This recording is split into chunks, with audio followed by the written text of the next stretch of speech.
திருமறை நேரம் Bible Hour presented by the National Bible College.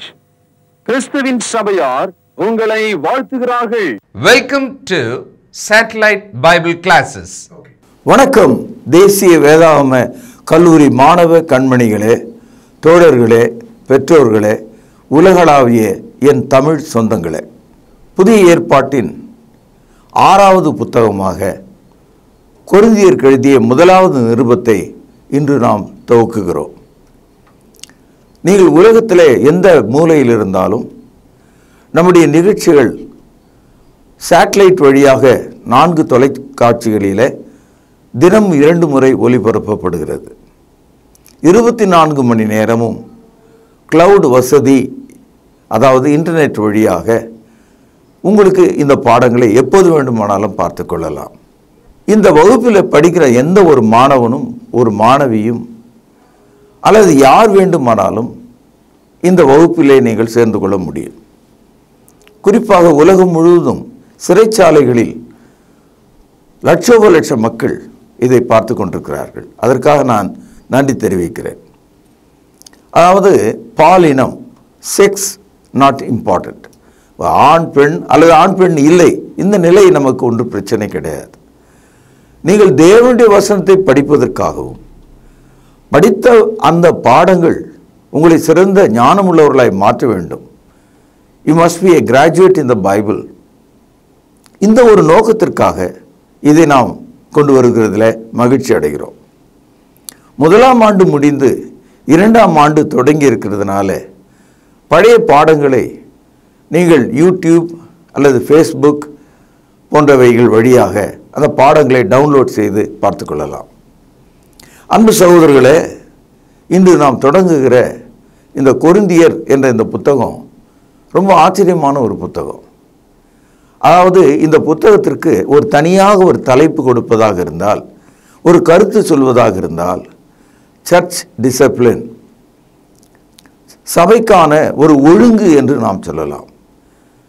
சபை என்பது மனிதர்களாலான ஒரு கூட்டம். Church is made of people.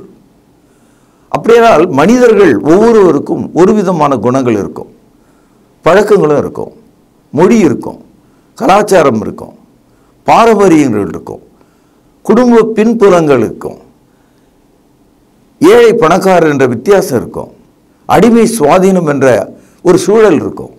அப்போது இப்படிப்பட்ட சூழலிருந்து வந்த எல்லா மக்களும் ஒரே விதமாக சிந்திக்கவும் பேசவும் நம்பவும் நடக்கவும் கூடுமா என்று கேட்டால் அது கிறிஸ்தவத்தில் மட்டும்தான் கூடும். காரணம் என்னென்னா, குழந்தையை கைப்பிடித்து நடத்துகிற ஒரு பெற்றோர், குழந்தையை தூக்கி செல்கிற ஒரு பெற்றோர், மார்பிலே அணைத்து பால் தரும் ஒரு தாய், தோளிலே அணைத்து தூங்க வைக்கும் ஒரு தாய், தொட்டிலில் கிடத்தி ஆட்டி நம்மை தூங்க செய்யும் தாய், இப்படி போல நம்முடைய வாழ்க்கையை கிறிஸ்து ஒருவர் நம்மை மாற்றி விடுகிறார். கிறிஸ்து நமக்குள்ள தாயின் அன்பையும் தந்தையின் பரிவையும் ஒன்றிணைந்து செயல்படுத்துகிறவராக இருக்கிறார். தேவனுடைய அன்பு அவருக்குள் வழிகிறது. அந்த அன்பின் பாலாகிய அந்த சத்தியம் நம்முடைய இருதயங்களுக்குள் செயல்படும் போது எந்த ஊரில் தங்கத்தை தோண்டினாலும் அது மண்ணாக தான் இருக்கும். ஆனால் தங்கத்தை நீங்கள் சுத்தம் செய்து அதை நெருப்பிலே புடமிடும்போது அது மெலிந்து விடும். அதாவது உலகத்தில் இந்த சொரகத்தில் எடுத்த ஒரு தங்கம் தான் மினுக்கும் அப்படின்றது கிடையாது.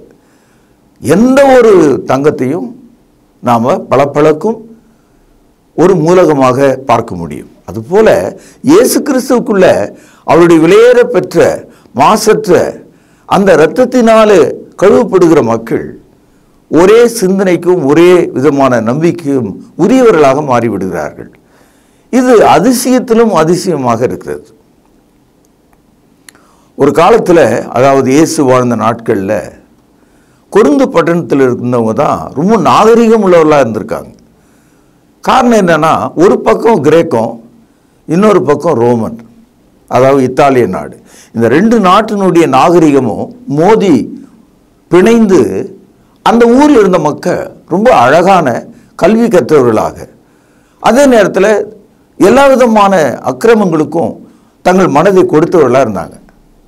இப்போது இந்த சிட்டியில் இருக்கவங்க, பட்டணத்தில் இருக்கவங்க, அவன் ஒரு கிராமத்தான் அப்படின்னு சொன்னால் அதுக்கு அர்த்தம் தெரியும் உங்களுக்கு. சரியாக உடுக்க மாட்டார், ஏழ்மையான உணவு உட்கொள்வார், ஒரு காலில் ஒரு செப்பல் இருக்காது, படிப்பு இருக்காது, ஸ்டைலாக தலை வர மாட்டார், எங்கே வேணாலும் படுப்பார், ரொம்ப பெருசாக வாழ்க்கையில் அக்கறை எதுவும் செலுத்த மாட்டார். அப்போ உடனே அவரை கிராமத்தான்னு சொல்லிடுறோம். இப்போ அதே மாதிரி ஒரு பட்டணத்தான கிராமத்தில் இருக்கிறவங்க எப்படி பார்க்குறாங்கன்னா, அது பட்டணத்து பிள்ளை, அதுக்கு இந்த கம்மஞ்சோறு பிடிக்காது, அது இட்லி தோசை சாப்பிட்ட பிள்ளை, அது வெறுங்காலில் நடக்காது, அது மாட்டு வண்டியில் ஏறாது, அதுக்கு கலப்பு பிடிக்க தெரியாது, அது ஒரு நாகரிகமான உடை உடுக்கிற குழந்தை, இப்படியெல்லாம் யோசிக்கிறேன் இல்லைங்களா? அப்போது மக்கள் மத்தியில் நாம் எங்கேருந்து வருகிறோம், அதே மாதிரி சில ஊர்கள் இருக்குது. அந்த ஊர் பேரை சொன்னாவே ஐயோ அது தலைவட்டியான் கிராமமாச்சே, அந்த ஊரில் இருக்கிறவன் அத்தனை பேரும் ஜெயிலில் இருப்பான், அந்த ஊரில் எப்படி நான் பொண்ணு கொடுப்பேன் அப்படின்னு பேசுகிற ஒரு வழியும் இருக்குது. அதே போல் இன்னொரு ஊர் இருக்குது, அந்த ஊரை பற்றி சொன்னால் அந்த ஊருக்கு பொண்ணையே கொடுக்க மாட்டாங்க, பொண்ணை எடுக்க மாட்டான். காரணம் ஏறக்குறைய முக்கால்வாசி பேர் அந்த ஊரில் விபச்சாரத்தை தொழிலாக வச்சுருக்காங்க. இதெல்லாம் ஒரு உதாரணத்துக்கு தான் சொன்னேன்.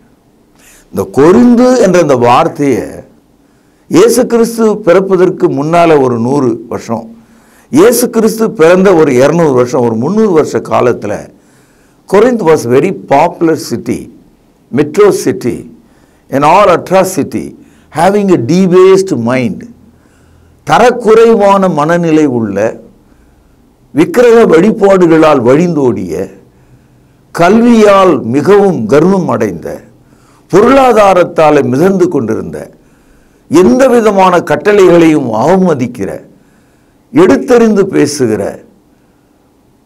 எதுவுமே அழகை ரசிக்கிற ஒரு பகுதியாக இருந்தது. அதனால் பாப்புலராக அந்த முதல் நூற்றாண்டு காலத்தில் இருந்த ஒரு பழமொழி உண்டு, ஓ நீ கொரிந்தியனா, ஓ ஆரிய கொரிந்த், இப்படி தான் கேட்பாங்க. ஏன்னா அவன் வாயின் வார்த்தையும் அவனுடைய ஸ்டைலு அவனுடைய குணம் அதெல்லாம் பார்த்துட்டு நீ ஒரு கொரிந்திய மாதிரி இருக்கிறிய, உன் பேச்சை கொரிந்திய மாதிரி தெரியுத அப்படின்னு சொல்ல ஆரம்பிச்சிட்டாங்க. அந்த அளவுக்கு ஒரு பாப்புலரான ஒரு பகுதி. இந்த கன்னியாகுமரி போனீங்கன்னா ஒரு பக்கம் இந்து மகா சமுத்திரம், மறுபக்கம் அரபிய கடல் இருக்கும். இது ரெண்டும் சேர்ற ஒரு கூர் முனை தான் கன்னியாகுமரி. அதே மாதிரி கொரிந்து பட்டணம் இரண்டு பக்கமும் சமுத்திரங்கள் நிறைந்த ஒரு கூர்முனை பட்டணமாக இருந்ததுனால இயல்பாகவே நேச்சுரல் போர்ட்ஸ், இயற்கையாகவே அமைந்து விட்ட அந்த கப்பல்கள்லாம் வந்து போகிற ஒரு இடமாக இருந்தது அது. அதனால் கப்பல்கள் எங்கெல்லாம் போய் சேருகிறதோ அங்கே வந்து வாணிபம் பெருகும். கப்பல் கப்பலாக வந்ததுன்னா என்ன வரும், பொருட்கள் வரும். அப்போது வாணிபம் எங்கே பெருகுகிறதோ அந்த இயற்கை துறைமுகம், அங்கே வந்து எல்லா நாகரிகமும் வளரும், அந்நியர்கள் வருவாங்க, அழகு வரும், பொருள் வரும், தங்கம் வரும், எல்லாம் ஏற்றுமதி ஆகும் இல்லையா? அதான் இதெல்லாம் சேர்ந்து கொரிந்து பட்டணத்தை அப்படியே குலுக்கி வைத்தது, பெருமையடைய செய்தது. எடுத்ததுக்கெல்லாம் எடுத்தெறிஞ்சி பேசுகிறவங்களா இருந்தாங்க. ஆணும் பெண்ணும் ஆடல் பாடல்களில் வாழ்ந்தாங்க. அதே நேரத்தில் படிப்பு விஷயத்திலையும் மகா புத்திசாலிகள் இருந்தாங்க.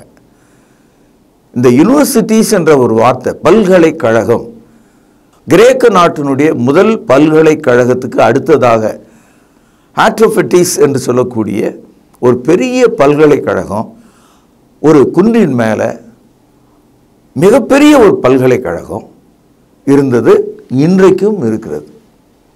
அந்த பல்கலைக்கழகத்துக்குள்ளே போய் வருகிற ஒரு வாய்ப்பு எனக்கு கிடைத்தது. நான் அங்கே சென்று என் கைகளை அகல விரித்து பவுல் அப்போஸ்தலர் உருவாக்கின அந்த ஊழியத்திற்காக, அந்த திருச்சபைக்காக நான் நன்றி செலுத்தி விட்டு வந்தேன்.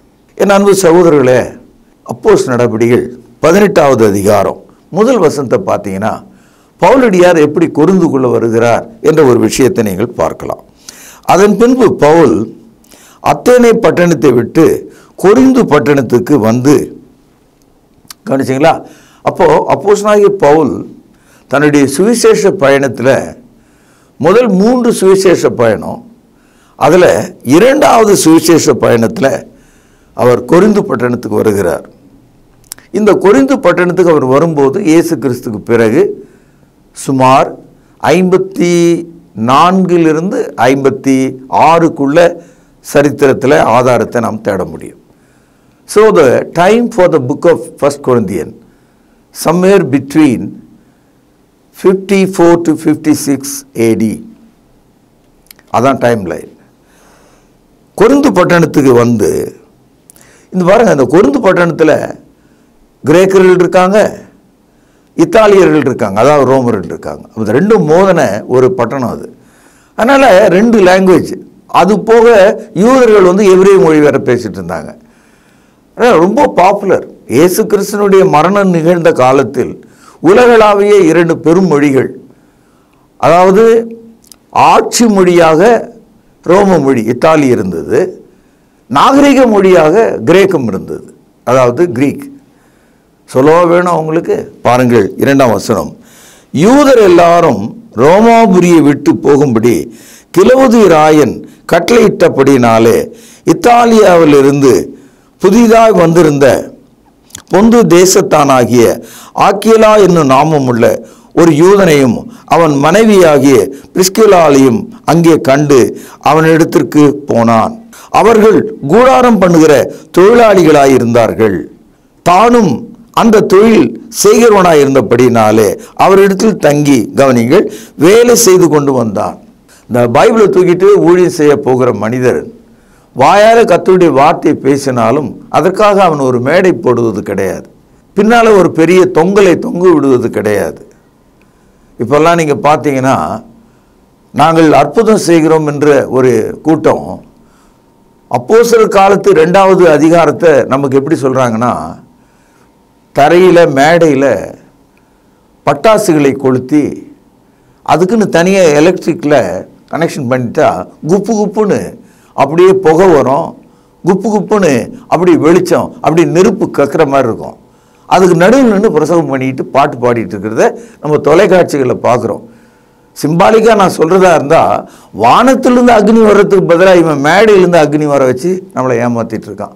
அப்படிப்பட்ட ஊழியக்காரர்கள் மத்தியில் இன்றைய சமுதாயத்தில் சபை என்பது மார்க்கமாக இல்லாமல் மதமாக விழுந்து கிடக்கிறத நான் சொல்லணும்னு அவசியமே கிடையாது, உங்களுக்கே அது புரியும். பவுலப்போஸ்தலர் பாருங்க, கப்பலேறி சுவிசேஷ வேலை செய்வதற்காக சென்றார். ஆனால் தன்னுடைய வயிற்றுக்கான ஒரு உணவை அவர் கையினால் உழைத்து சாப்பிடும்படி அவருக்கு தெரிந்த அந்த தொழிலை செய்யக்கூடிய ஒரு மனிதனை காண்கிறார். அவர்களோடு சேர்ந்து அவரும் பின்னுகிறார், கூடாரத்தை செய்கிறார். இதை நாம் புரிந்து கொள்ள வேண்டும். 1 கொரிந்தியரில் இதே புத்தகத்தில் 9ஆம் அதிகாரம் 14ஆம் வசனத்தில் சுவிசேஷ வேலை செய்கிறவர்களுக்கு அந்த சுவிசேஷத்தினாலே பிழைப்பு உண்டாகும்படி கர்த்தர் கட்டளையிட்டு இருக்கிறார். வல்லமையான ஒரு வார்த்தை. The Lord has commanded. What? The man who preaches need to be supported by the gospel. விந்தையிலும் விந்தை, அற்புதத்திலும் அற்புதம். இஸ்ரவேல் ஜனங்களுக்கு ஒரு 40 வருஷம்தான் வானத்து மன்னா கிடைச்சது. ஆனால் சுவிசேஷனுக்கு வாழ்நாள் முழுவதும் எல்லா தேவைகளையும் சந்திப்பதாக தேவன் அந்த வசனத்தில் வாக்களித்திருக்கிறார். இதே 1 கொரிந்தியரில் தான் அதை நாம் படிக்கிறோம். ஆனால் பவுலடியார் தன் ஆகாரத்தை கூடார தொழில் வழியாக என்று நாம் பார்க்கிறோம். அப்போ எப்படி அற்புதம் நடக்கும்னா, இந்த கூடாரம் செய்வதை அவன் விரல்கள் பின்ன ஆரம்பித்த உடனே வாங்கிறதுக்கு ஆள் வந்து நின்றுவான். 100 ரூபாய்க்கு விற்க வேண்டியதை பவுல் என்ன வேலை சொன்னாலும் அவன் விலை கொடுத்துட்டு போயிடுவான். அதாவது நம்முடைய கையின் பிரயாசத்தை நீ சாப்பிடுவாய்ன்னு சொல்லியிருக்கு. 5 ரூபாய் பெருமானம் உள்ளதை 500 ரூபாய் கொடுத்துட்டு அவன் வாங்கிட்டு போவான். 495 ரூபாய் கடவுள் உனக்கு கொடுத்த பரிசா இருக்கும். Miracles happen. ஆகவே எந்த ஒரு மனிதனும் சுவிசேஷ வேலை செய்யும் போது அவனுக்கு தேவன் அவனுடைய விரல் வழியாக செய்யக்கூடிய பணிகள் எல்லாவற்றையும் செய்து கொண்டே இருக்கணும். வீட்டில் உட்காந்துக்கிட்டு சமைக்காமல் எப்படி சாப்பிட முடியும்? அது மாதிரி எல்லாவற்றையும் நமக்குன்னு என்னென்ன இருக்க கடமைகள் அதை செய்துக்கிட்டே இருக்கும்போது கடமைகளுக்கு மேலாக கடவுள் இருக்கிறார். உழைப்புக்கு மேலாக கடவுள் இருக்கிறார். பணத்துக்கு மேலாக தேவன் நமக்கு இருக்கிறார். எல்லா ஐஸ்வர்யத்துக்கு மேலாக அவர் நமக்கு இருக்கிறார். ஐஸ்வர்யத்தை சம்பாதிப்பதற்கான பலனை நமக்கு அவர் கொடுக்கிறவராக இருக்கிறார் என்று உபாகமம் 8:18 படிக்கிறோம். அதாவது he gives us riches, much more he gives the power to earn it. அன்பு சகோதரர்களே, பவுலடியார் இரண்டாவது சுவிசேஷ பயணத்தில் கொரிந்துக்கு வருகிறார். இந்த கொரிந்துக்குள்ள வந்தப்போ அவர் யாரை முதல்ல சந்திச்சாருன்னு தான் ரொம்ப ஆச்சரியமா இருக்கு. இப்போ நாம கூட யாரை சந்திக்கணும்? மரியாள் பரிசுத்த ஆவியினால் கர்ப்பவதியான போது முதல்ல யாரை போய் பார்த்தாங்க? பிடிக்காத ஆளுங்கள்லாம் போய் பார்க்கல, பிடித்த ஒரு உறவினர் போய் பார்த்தாங்க. எலிசபெத் என்ற உறவினரை போய் பார்த்தாங்க. இந்த அம்மா அங்கே போன உடனே அந்த அம்மா சொல்லுது, என் ஆண்டவருடைய தாயார் என்னிடத்தில் வருவதற்கு ஆச்சரியமா இருக்க. அப்படி சொல்லி முடிக்கும்போது அவன் வயிற்றில் இருக்கிற குழந்தை அப்படி குதிக்க ஆரம்பிச்சுதான். பைபிளில் நம்ம படிக்கிறோம் இல்லையா? அது மாதிரி நமக்கு சொந்தம்னு ஒரு வார்த்தை இருக்குது பார்த்தீங்களா, பந்தம்னு ஒரு வாழ்க்கை இருக்குது பார்த்தீங்களா, அவர்களுக்கு தான் நாம் நற்செய்தியை முதல்ல சொல்லணும். நம்ம இனத்தாருக்கு நாம் சொல்லணும். பவுலடியார் கிரேக்க மொழி பேசுகிறவர்கள், இத்தாலி மொழி பேசுகிற ரோமர்கள் இருக்கிற அந்த பட்டணத்தில் எபிரேய மொழி பேசக்கூடிய ஒரு இனத்தானை கண்டுபிடித்தார். அவர்கள் தான் ஆக்கிலா, பிரிஸ்கெல்லா. அவர்கள் கூடாரம் பண்ணுகிற தொழிலாளிகளாக இருந்தாங்க. அப்போ கிறிஸ்தவர்கள் ஆரம்பம் முதலே கீழ்ப்படிதல் உள்ள மக்களாகவும், ஊரை ஏமாற்றாதவர்களாகவும், அதிகாரத்தை துஷ்பிரயோகம் செய்யாதவர்களாகவும், லஞ்சம் வாங்க வேண்டிய அவசியம் இல்லாதவர்களாகவும், உழைத்து வேர்வையினாலே தங்கள் உணவை சாப்பிடுகிறவர்களுமா இருந்தாங்க. என் அன்பு சகோதரனே, மாணவனே, மாணவியே, பெற்றோரே, என் தமிழ் சொந்தங்களே, இயேசு கிறிஸ்துக்குள்ள காலை நீட்டிட்டு கையாக விரித்து எப்போதும் கட்டில் படுக்கிற ஒரு வாழ்க்கைக்கு தேவன் நம்ம அழைக்கல. அப்படி மாறி நம்ம நடந்தோம்னா பெரும் நோயாளியாக மாறிடுவோம். நடக்காத ஆள் வியாதியாக தான் போவோம். கடவுள் நமக்கு வச்சிருக்கிற காலத்தில் அந்த வயதுக்கு ஏற்றாற் போல நம்முடைய உடல் அமைப்பை முழுக்க நம்ம பயன்படுத்திக்கிட்டே இருக்கணும். You must exercise your body till your death. அதுக்கு தான் அந்த மாதிரி தான் நம்ம டிசைன் பண்ணியிருக்கார். இந்த டிசைனை பாருங்கள். நீங்கள் சில பேட்டரி எல்லாம் இருக்கும், தொடர்ந்து உபயோகப்படுத்திட்டு ரீசார்ஜ் பண்ணியிருந்தா ஒழுங்காக இருக்கும். ரீசார்ஜ் பண்ணாமல் விட்டுட்டிங்கன்னா அது ரீசார்ஜ் பண்ணுற குணத்தையே இழந்துடும். ஓர ரீசார்ஜ் பண்ணிங்கன்னா அது முதுக்குவீங்கன ஒரு ஒட்டகம் மாதிரி ஆகி அது செயல் இழந்து விடுவதை நம்ம பார்க்குறோம். ஸோ நம்முடைய உடலை அதிகமாக வருத்தப்படுத்த வேண்டாம், வருத்தமே இல்லாமல் இருக்கவும் முடியாது. இடையில வாழ்வதற்கு நாம் கற்றுக்கொள்ள வேண்டும். ஆகவே தேவன் நம்மை அழைத்த அழைப்பை பாருங்கள். இப்படிப்பட்ட பேக்ரவுண்டில் தான் அடங்கா பிடாரியாக மிகப்பெரிய பட்டணத்தில் மிகுந்த அறிவாளிகள் மத்தியில், செல்வந்தர்கள் மத்தியில், மனம் போன போக்கில் போன ஜனங்கள் மத்தியில், பலவிதமான விக்கிரக வழிபாடுகள் மத்தியில் நிறைந்த மக்களுக்கு எவ்வளோ பேர் உதவியான நற்செய்தியை இந்த புத்தகத்தில் அவர் எழுதுகிறார். இப்படிப்பட்ட ஒரு மக்கள் மத்தியில் சபை ஸ்தாபிக்கப்பட முடியுமா என்ற ஒரு கேள்வியை நான் உங்கள் மத்தியில் வைக்கிறேன். இப்போ சொல்லுவாங்க, உப்பு விற்கிறதா இருந்தால் மழை காலத்தில் விற்க முடியுமா? மழை காலத்தில் உப்பு எடுத்துன்னு போனால் நனைஞ்சி கரைஞ்சிருமே.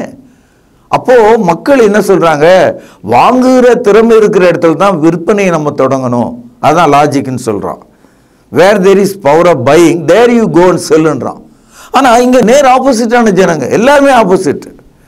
ஒரு ஆளு கூட இயேசு கிறிஸ்துவினுடைய சுவிசேஷத்தை கேட்பதற்கான குணாதிசயம் உள்ளவன் இயற்கையாக அங்கே இல்லை. ஆனால் அவர்கள் மத்தியில் தேவன் தமது வார்த்தையை தந்தார். எப்படி தந்தார் தெரியுங்களா? ஒரே ஒரு வசனத்தோட இன்றைய வகுப்பை நான் நிறைவு செய்கிறேன். நாளை நாம் சந்திக்க போகிறோம், ஆழமாக உள்ளே செல்கிறோம். நாம் ஒரு நீரோடையாக மாறப்போகிறோம். அதன் வழியாக இரண்டு பக்கமும் இயற்கையை கண்டு தேவ வசனத்தால் நாம் ஆறுதல் அடைய போகிறோம். 1 கொரிந்தியர் 1வது அதிகாரம் 31வது வசனம். இந்த புத்தகத்தினுடைய கருத்து, தீம் இங்கே தான் இருக்குது. 4 வார்த்தை தான். அந்த 4 வார்த்தை என்னன்றதை இந்த புத்தகம் முழுவதும் நாம் தெரிஞ்சுக்கலாம். அடங்கா பிடாரிகளாகிய அவர்கள் தெரிந்து கொள்வதற்கு இந்த 4 சொற்களை இங்கே அவர் பயன்படுத்துகிறார்.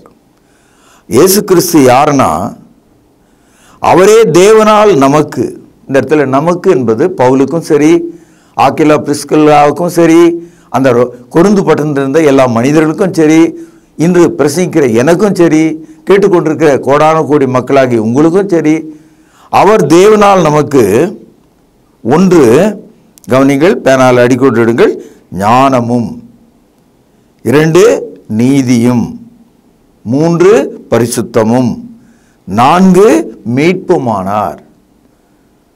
தலை சுத்துதா? கேட்டது கவனிக்க முடியலையா? இந்த 4 வார்த்தை உங்களுக்கு கவனமா இல்லையா?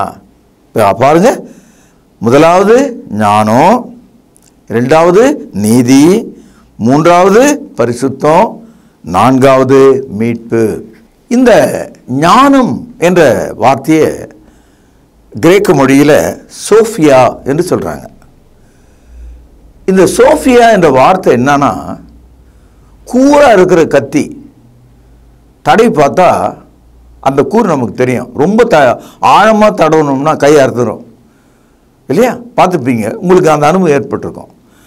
அந்த மாதிரி தேவனுடைய ஞானம் பாவத்துக்கும் பரிசுத்துக்கும் இடையில் இருக்கான்.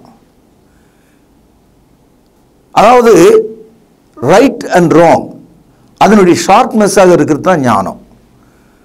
Wisdom, it is something comes between right and wrong. அப்போ இந்த உலகத்தில் ஞானமாக நடந்தால் சரியாக நடக்கணும்னு பொருள், தவறாக நடந்தால் ஞானமாக இல்லைன்னு பொருள். சாலமோன் ராஜா எத்தனையோ காரியங்களை கடவுள்கிட்ட கேட்டு வாங்கியிருக்கலாம். ஆனால் அவர் போய் எனக்கு ஞானம் கொடுங்கன்னு மட்டும்தான் கேட்டார். பார்த்தீங்களா? 2வது நீதி என்ற ஒரு வார்த்தையை பார்த்தோம். இதை கிரேக்க மொழியில் டயகோஸ்ன்னு சொல்கிறாங்க. இந்த டயகோஸ்னால் என்ன அர்த்தம்னா, ஜட்ஜ்மெண்ட், தீர்ப்பு செய்தல். மனிதனுக்கு ஒரு ஜட்ஜிங் ஸ்பிரிட் இருக்குது. நம்ம எல்லாமே வாழ்க்கை முழுதுமே மனதால் எல்லாத்தையுமே ஜட்ஜ் பண்ணுறோம். இது சரியில்லை, அது சரி, இது தண்டனைக்குரியது, இதுக்கு தண்டனை கூடாது என்றெல்லாம் நம்மளால் பகுத்தறிந்து பேச முடியுது.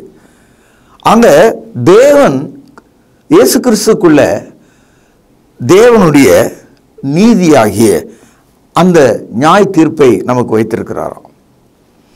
3வதாக அழுக்கான பொருளை நம்ம விரும்புறதில்ல, அழுக்கை நம்ம ஏற்றுக்கொள்றதில்ல. அதனால தான் படிக்காத ஆளாக இருந்தால் கூட கொஞ்சம் சுத்தமாக இருக்கணும்னு தான் விரும்புகிறாங்க. சுத்தம் நமக்கு விருப்பமான ஒன்று. பழைய ஆதிச்சூடி ஒன்று, கந்தையானாலும் கசக்கி உடுத்து அப்படின்றான். அப்போது கந்தை அழுக்காக இருந்தால் கழுவு என்று சொல்கிறாங்க. இந்த 3வது வார்த்தை பரிசுத்தம், அதாவது சாங்டிஃபிகேஷன் என்ற இந்த வார்த்தையை அகைஸ்மோஸ் என்ற ஒரு கிரேக்க வார்த்தை, அதாவது தூய்மைப்படுத்துதல். நீங்கள் வீட்டில் பாருங்கள், அம்மாமாருங்க பின்கட்டில் பாத்திரம் கழுவினே இருப்பாங்க. யாரோ ஒருத்தர் வாசலில் வந்து கூப்பிடும்போது கழுவின பாத்திரத்துக்கும் கழுவாத பாத்திரத்துக்கும் ஒரு ஓரம் கட்டி வச்சுட்டு அவங்க போயிடுவாங்க. வீட்டில் பார்த்தீங்கன்னா கடவுளுடைய சமூகத்தில் பயன்படுத்துகிற பாத்திரம், நான் இந்துக்கள் மத்தியில் சொல்கிறேன், அவங்க வச்சிருக்கிற பாத்திரம் வேறு, சமையலறையில் பயன்படுத்துகிற பாத்திரம் வேறு, பூஜை புனஸ்காரத்துக்காக பயன்படுத்துகிற பாத்திரங்கள் பொருட்கள் அதெல்லாம் வேறு மாதிரி இருக்கும். அதை இதோடு சேர்க்கவே மாட்டாங்க. எல்லாமே ஒரே பித்தளை தான், எல்லாம் ஒரே இரும்பு தான். ஆனால் அது வேறு இது வேறுன்றாங்க. அது கடவுளுடையது, இது மனுஷனுடையதுன்னு. அந்த பியூரிட்டியை அவங்க எப்படி செப்பரேட் பண்ணி பார்த்தாங்கன்னு பாருங்கள், அதை பிரித்து எப்படி பார்க்குறாங்க. அதே போல் மனிதனுடைய மனங்களையும் ஆன்மாவையும் கடவுள் பிரித்து பார்க்கிறார். அப்போது இந்த சாங்டிஃபிகேஷன், பரிசுத்தம் என்ற அந்த சொல் என்னன்னா, பிரித்து அறிதல், செட் அப்பார்ட் என்பது தான் ஆங்கிலத்தில் அதனுடைய மொழியாக்கமாக இருக்கிறது. பிரித்து வச்சு பார்க்கறது. 4வதாக ரிடம்ஷன் என்ற ஒரு வார்த்தை. இது எக்ஸ் கோராவ் அப்படின்ற ஒரு கிரேக்க வார்த்தை. இதுக்கு அர்த்தம் என்னன்னா, மீட்டுக்கொள்ளுதல். சில சமயங்களில் ரொம்ப ஏழை மக்கள் ஒரு தாலி அடமானம் வச்சுருவாங்க.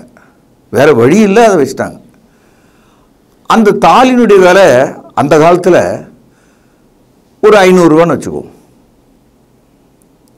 வட்டி மேலே வட்டி சேர்ந்துடுச்சு. இப்போது அதனுடைய விலை வாங்கணும்னு போனால் அந்த மாரடி கட்டை அல்லது அடமானம் வச்ச இடத்துல அந்த வட்டியெல்லாம் சேர்த்து அசலோடு கூட்டி அவன் என்ன சொல்கிறான், 750 ரூபா ஆகுதுன்றான். அப்போது 750 ரூபா கொடுத்து அந்த அம்மா அதை மீக்குது. அப்போ பக்கத்தில் இருந்தவங்க சொல்கிறாங்க, 500 ரூபா பிறகு இது நீ புதுசாக வாங்கிக்கலாம்ல அப்படின்னு சொன்னாங்க. அதுக்கு இந்த அம்மா சொல்லுது, இது பாருங்க, நான் இந்த தாலி மாதிரி 1000 பெரிய தாலி கூட வாங்கிக்கலாம் தங்கத்தில், ஆனால் என் புருஷன் கட்டின தாலி மாதிரி வருமா? அந்த நேரத்தில் எனக்கு கொடுத்தாரே அந்த தாலியாக இது இருக்குமா?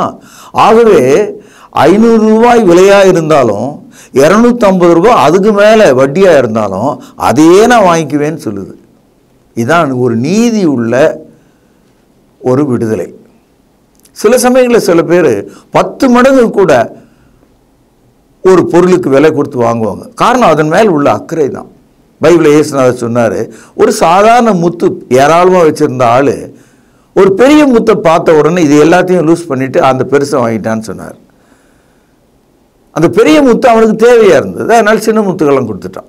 அது மாதிரி மீட்குதல் என்ற பொருளில் எதை கவனிக்கிறோன்னா, அதற்கான விலை இல்லை, அதற்கான மதிப்பை தான் நம்ம பார்க்கணும். Price is not important, the value is important. அதனால தான் மீட்பு அருமையாக இருக்கிறது.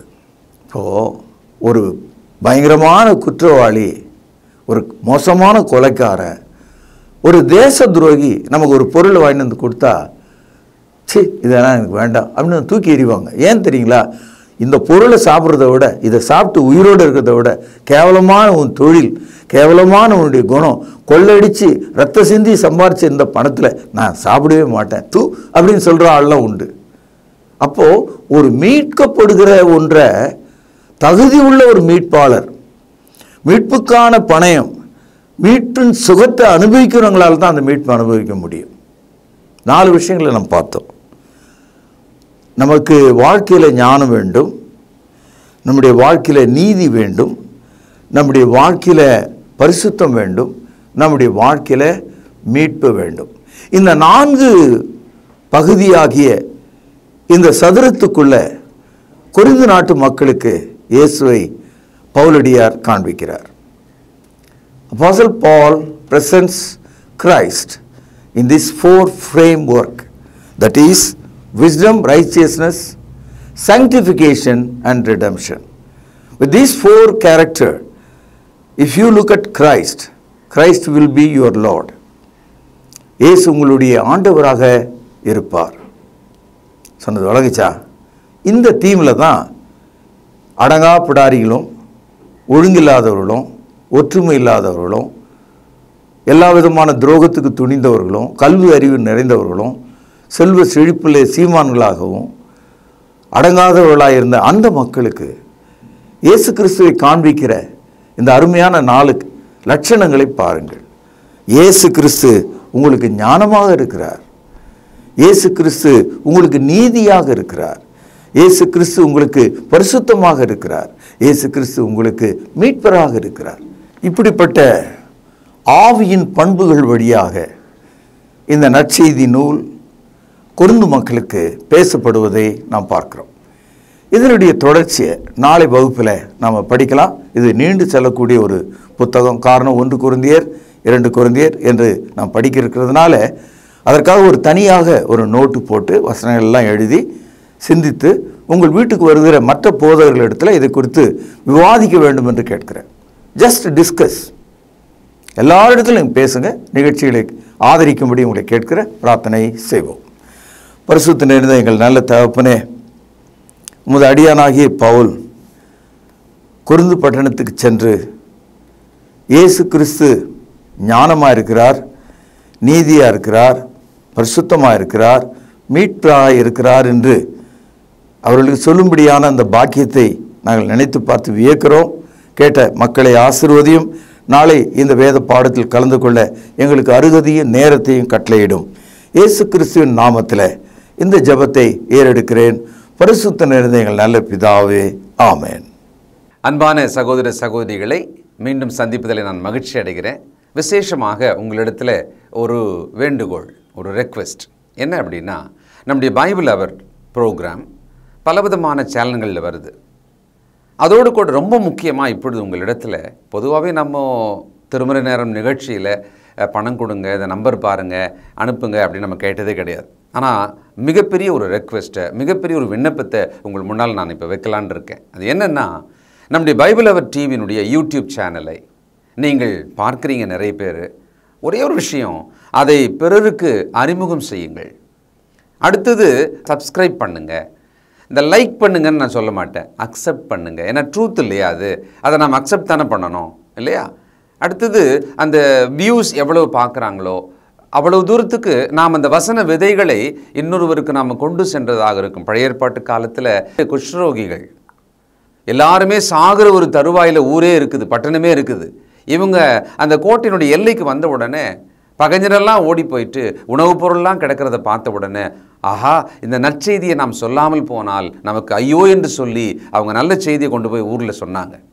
அதுபோல இந்த சுவிசேஷம், இந்த சத்தியம், இந்த கிறிஸ்தவ விழிப்புணர்வு ஒருவர் பேச அதை மற்றவர்களுக்கு அறிமுகம் செய்கிற ஒரு வேலையை, ஒரு அந்திரியாவினுடைய வேலையை அவர் தானே பண்ணார்.